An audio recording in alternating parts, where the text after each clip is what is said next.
बलौदाबाजार जिले से विष्णुदेव साय ने राज्य के भूमिहीन कृषि मजदूरों को एक बड़ा तोहफा दिया जब उन्होंने दीनदयाल उपाध्याय भूमिहीन कृषि मजदूर कल्याण योजना के तहत लगभग 5 लाख भूमिहीन श्रमिक परिवारों के बैंक खातों में लगभग 500 करोड़ रुपए की राशि सीधे ट्रांसफर की है।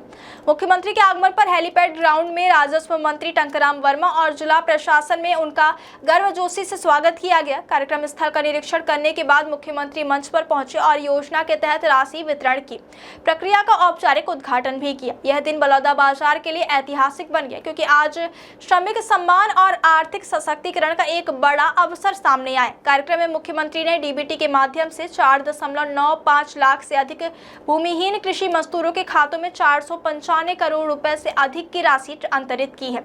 यह राशि सीधे लाभार्थियों के बैंक खातों में भेजी गई, जिससे न केवल पारदर्शिता सुनिश्चित हुई बल्कि किसी भी बिचौलिए की आवश्यकता समाप्त हो गई। इस पहल के जरिए राज्य सरकार ने स्पष्ट संदेश दिया कि वह श्रमिकों और गरीब वर्ग के कल्याण के लिए प्रतिबद्ध है। मुख्यमंत्री ने मंच से ही करोड़ों रुपए की राशि हितग्राहियों के खातों में ट्रांसफर कर दिखाया, जिससे यह प्रक्रिया न केवल तीव्र और प्रभावी हुई बल्कि लाभार्थियों के लिए एक उत्सव का माहौल भी तैयार हुआ। दीनदयाल उपाध्याय भूमिहीन कृषि मजदूर कल्याण योजना का उद्देश्य उन मजदूरों को आर्थिक सहायता प्रदान करना है जिनके पास अपनी कृषि भूमि नहीं है। इस योजना के तहत प्रदान की जा रही राशि से मजदूर परिवारों को उनकी दैनिक आवश्यकताओं और जीवन स्तर में सुधार के लिए महत्वपूर्ण वित्तीय सहारा मिलेगा। यह पहल न केवल श्रमिकों की आजीविका को मजबूत करेगी बल्कि उनके आत्मसम्मान और सामाजिक सुरक्षा को भी सुनिश्चित करेगी।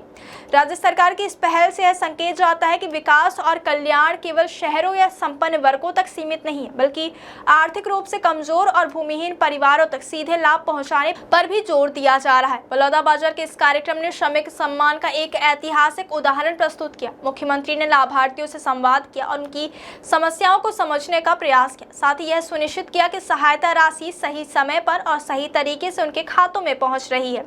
इस प्रक्रिया में डिजिटल भुगतान और बैंकिंग प्रणाली का उपयोग कर पारदर्शिता और भरोसे को बढ़ाया गया। इस पहल के माध्यम से राज्य सरकार ने यह भी दिखाया कि आधुनिक तकनीक का उपयोग करके लाभार्थियों तक आर्थिक सहायता पहुंचाने की प्रक्रिया सरल और सुरक्षित बनाई जा सकती है।